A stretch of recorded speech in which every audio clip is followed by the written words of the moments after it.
Kaugnay sa kanyang pagbibitiw, mga kapanayam natin ngayong umaga si outgoing Bureau of Customs Commissioner Ruthie Biazo. Magandang umaga, Commissioner Biazo. Yes, magandang umaga, Howie at Cara. Good morning.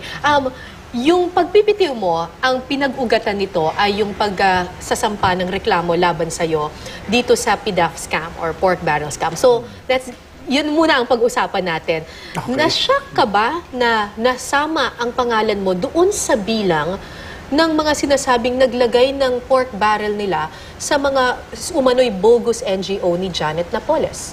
Well, nabigla kami, no? Kasi hindi naman namin inaasahan na masasama sa listahan ng sasampahan ng reklamo.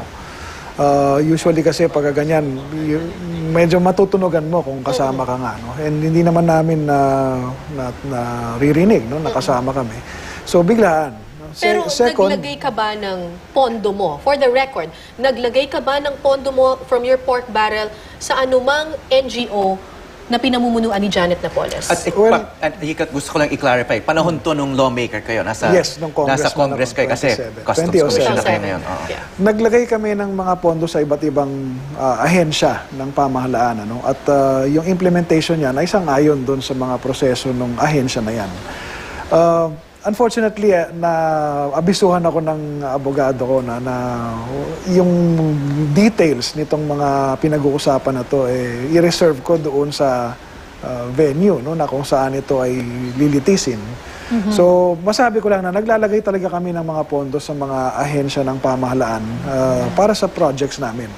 No? Okay. Yung implementation part kasi niyan, yun yung aspeto ng mga reklamo. So, hindi kayo yung nagtukoy kung saang NGO pupunta yung pondo? Well, meron naman kasing pamamaraan ng endorsement. No? Pero ultimately, ang may responsibilidad ng procurement is the implementing agency. No? So, sa kanila nakasalalay ang pagpili, no? ng mga mapupuntahan ng proyekto. Kilala niyo ba personally si Janet Napoles? No, hindi ko siya kilala personally. I know about her. No? Alam ko tungkol sa kanya. Unang-una dahil prominente na siya ngayon.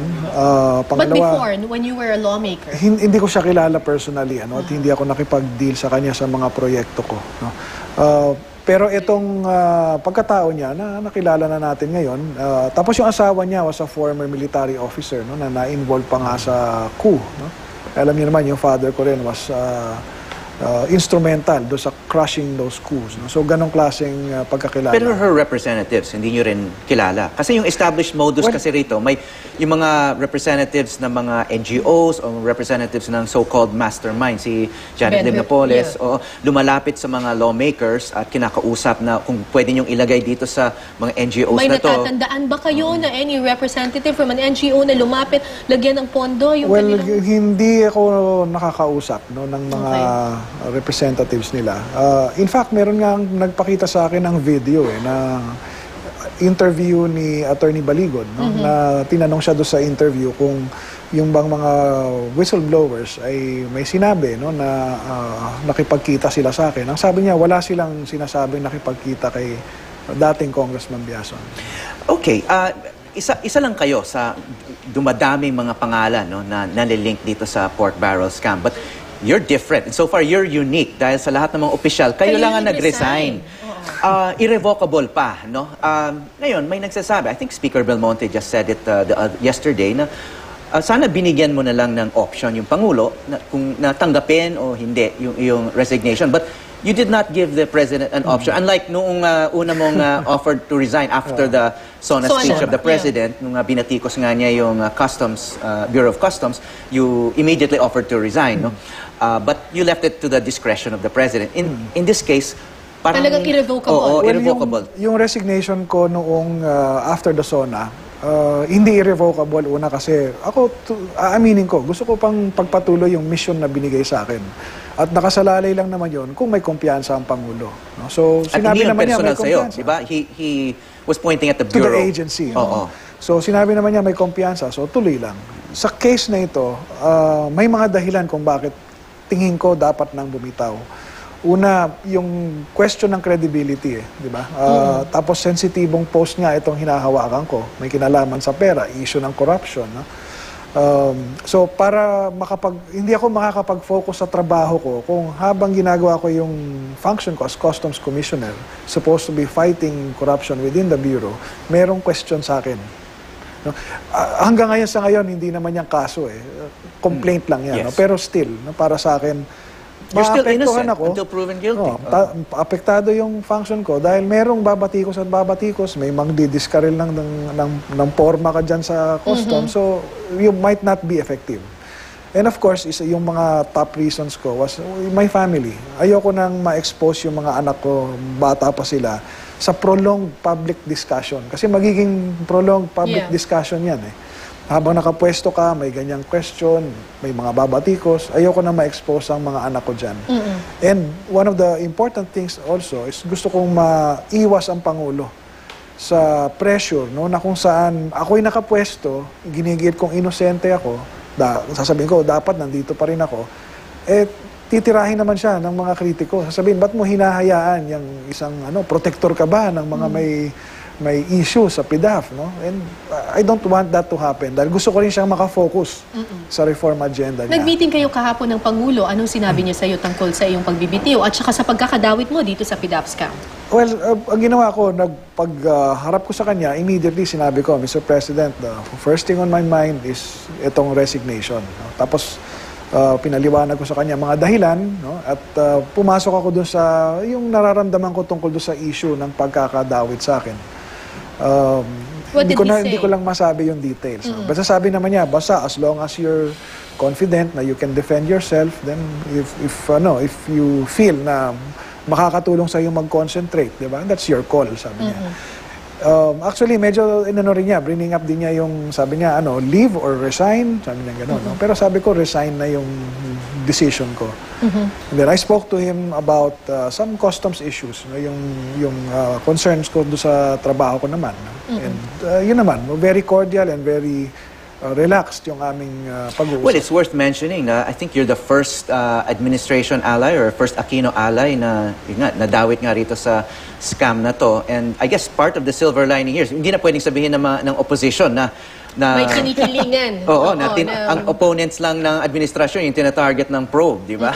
And some people are saying that na sacrificial lamb ka nga raw para ma-point talaga sa mga tao na itong mga reklamo nito, Liberal Party man or walang sinasanto. Siguro kung maging ganun ang pananaw, then well, so be it. Yun na lang.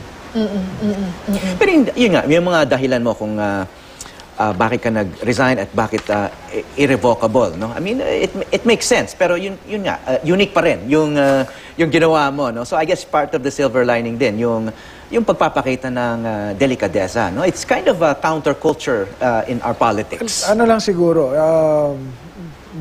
I don't know kung masabi kong bihira, no? But bihira lang siguro yung nalalagay sa sitwasyon na ganito, kaya hindi pa nakikita sa iba, no? Pero that's the first thing on my mind, no, na pumasok. And then, because that's how I was raised by my father. No? He always put value doon sa honor and dignity. No? And ito kasi nga yung tinuturo din niya sa amin ng accountability and maintaining your credibility. Did he agree with your decision? The former general, Senator Rodolfo Biazon.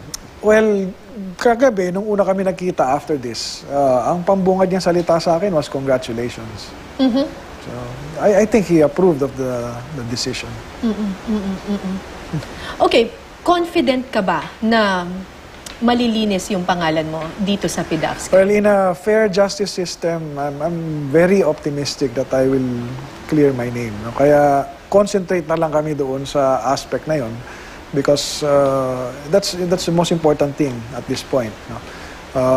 Sabi nga, I'm still young, I still have a ways to go. No? Pwede pa naman akong maglingkod in the future, but sa akin, gusto kong i-clear yung name ko dito. Pero paano kung kunyari nga maipakita na meron talagang pork barrel mo na napunta doon sa mga bogus NGO na yun? Well, yun doon nga makikita yung proseso. Hindi naman magsasampa ng kaso, ng reklamo against you kung walang, documentary evidence. Well, again, no, ito will be the subject of first the investigation and then the trial proper, no, kung dumating sa trial proper. Pero confident kami or optimistic, no, na we can defend ourselves here. No? So far, that's what my lawyer says. No?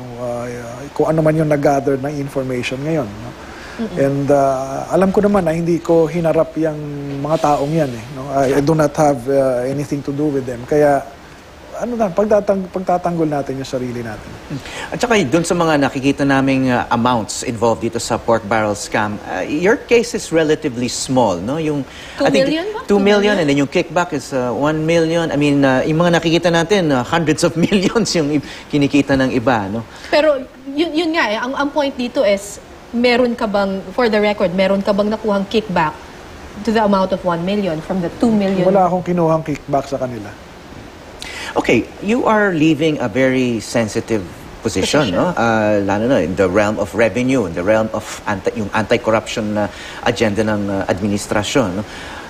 What's the main unfinished business dito sa Bureau of Customs? Actually, yung pinaka, to my mind, is a major unfinished business is yung passage nung amendment to the Tariff and Customs Code. No? Kasi ito yung magbabago ng sistema doon sa Bureau. Kasi hindi sapat na magpalit ng tao, magtanggal ng tao. Kasi yung sistema, yung kalakaran nangyayari dahil sa sistemang umiiral na matagal nang ginagamit ng mga participants dyan. So, along with disciplining or removing people, we have to have a change in the system. Ang dahilan dyan, isa sa mga dahilan is we have to be compliant to world standards. Because there is such a thing as a world standard in customs administration. And we are signatory to that standard, no? Yung revised Kyoto Convention. For us to be compliant, kailangan natin ipasa tong batas na to. No? Sa ngayon, hindi pa natin napapasa. So, kailangan yan for us to be compliant. At the same time, binabago nun ang mga procedures natin. It lessens human intervention and discretion. So, yung opportunities for corruption nababawasan. So, kaya I believe it is an integral part of customs reform na mapasa yung batas na yan. So, unfinished business yan dahil up to now pending pa sa Congress. Pero yun nga, traditionally, isa sa pinaka-notorious na agency yung Bureau of Customs. So, operationally, I mean, meron ka bang masishare na insight on why corruption is so embedded and why it's been so difficult to remove it? Because there are three participants, no? Main participants: customs, no? Meaning the rank, the officers, the brokers, and the importers.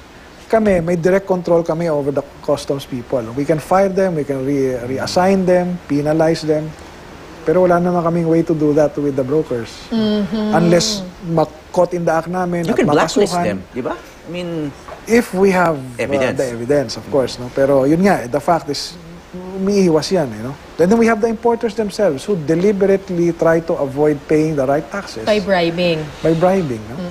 So, kaya nga yung sinasabi ko, we go back na kailangan may change in the system on how things are done, no? Para ma-address natin lahat yan. Because I'm telling you, generations na nangyayari yan. And ilang commissioners na ba ang pumasok at umalis, ilang empleyado na pumasok at umalis. Why is the kalakaran there? Kasi nga, it's the environment. Alright, what's next for you? Anong balak mo pagbalik mo sa private life? May ibang nagsasabi na your father sinasabi confident siya na makakabalik ka pa rin politically, kakayanin mo pa rin ng isang political comeback. Yeah, if we talk about politics, I think I can do a comeback, no, sa politika, lalo na do sa district namin. No?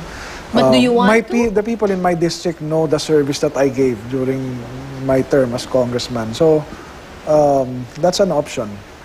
And sa akin, going back to public service is, I find fulfillment there. So, that's an option really. would you encourage others who have been implicated in this scam to also resign? No. Gaya nga na sabi ko, yung delikadesa, madaling hingiin yan sa ibang tao, pero pag nalagay ka na sa pwesto na kailangan mag-exercise ng delikadesa, it's not that easy. So, I will not call on anyone else to, exercise delikadesa. No, kasi mahirap no? You never know how it feels until you're in that position.